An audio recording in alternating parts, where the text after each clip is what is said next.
So why do you think Jacob Cowling was the right person to fill the Dorian Singer role rather than pick somebody else?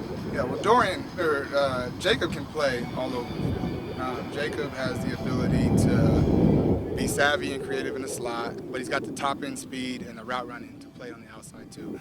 And that's something that we were looking for this next season. You know, obviously we threw the ball pretty well last year, but we were looking for a guy that could take the top off and allow us to be even more explosive. And Jacob's going to give us that ability to do that on the outside.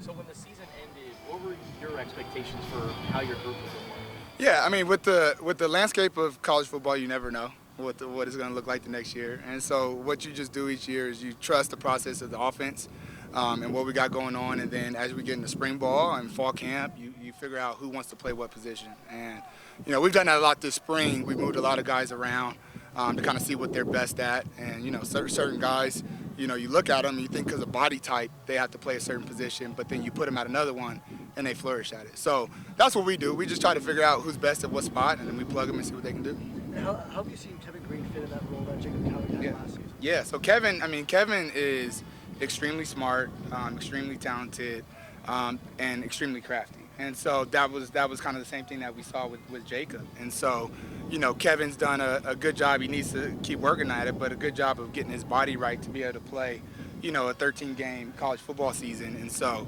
that was the challenge to him. And as he continues to work to that, he's going to be a big factor for this offense.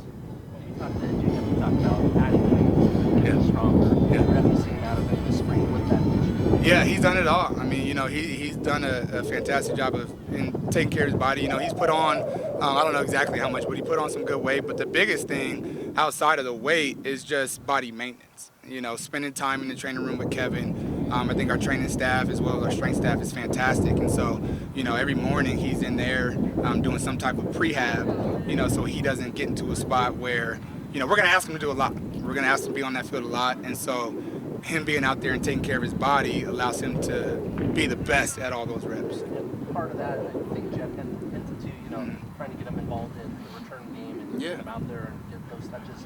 Having that ability to do that, how much is it going to help him with stamina and whatnot? Yeah, there's going to, best case scenario, he doesn't come off the field, whether it's punt return, kickoff return, and then obviously receiver, we want our best player to be on the field at all times. And so if he can continue to take care of his body the way that he has, we'll get the best out of him. How much of the one-on-one drills help the competition between receivers and corners? I mean, football is all competition. You can do, all the drills you want. You can do, we can meet, we meet a lot. We can do all the meetings that we want.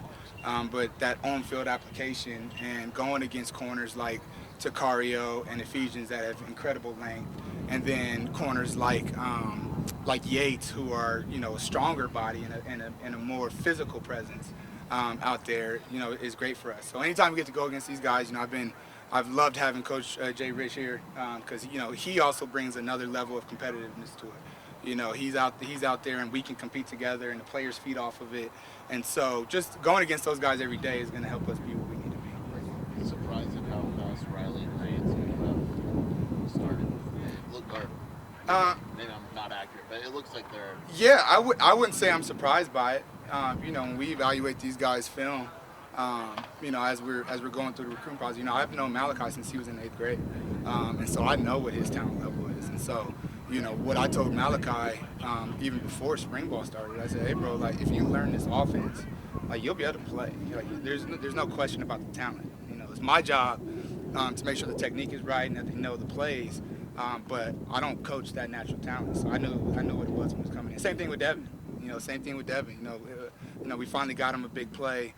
He showed up a lot early on and then just a little quiet the past couple of days. But today he showed up and made a couple really nice plays. And so the talent level is there. It's just them learning the technique.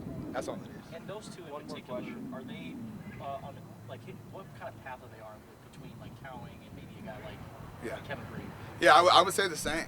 I think those guys are ready to play as true freshmen. Kevin Green was ready to play as a true freshman last year. It's just he happened to be playing against Jacob Cowling, in the rotation. And so, these guys are talented enough to play as freshmen. What they have to do is learn the offense and be detailed in every single thing they do. That's the beauty of what we've been able to do as far as recruiting with receivers is we brought in a ton of talent. And so, you know, you go from a guy like, I think T-Mac's probably the best example of it, right? You bring in T-Mac with this tremendous amount of talent. Why he was so successful early is because how smart he is, you know? And so the more Malachi, Devin, Kevin Green, AJ, Rex, all those guys, Chris Hunter, the more that they spend time learning the game, they're all talented. Jackson Holman, they're all talented enough to play right now. You know, what that's T-Mac and Callie off the field with, do you see maybe a bigger rotation of wide receiver than you had last season? Yeah, I do. And the biggest thing, and these guys know that, it's no secret to our receivers, is they have to prove that I can afford to have T-Mac and Jacob off the field. You know, they got to be out there and they got to be right and they got to make plays, because if not, I'm gonna keep the best guys on the field. You know, we always tell the guys every day the best guys are gonna play. So if Malachi Riley shows that he's talented enough to play, I have no problem doing it. He just got to prove it. All right, that's what. Appreciate you guys. Thanks.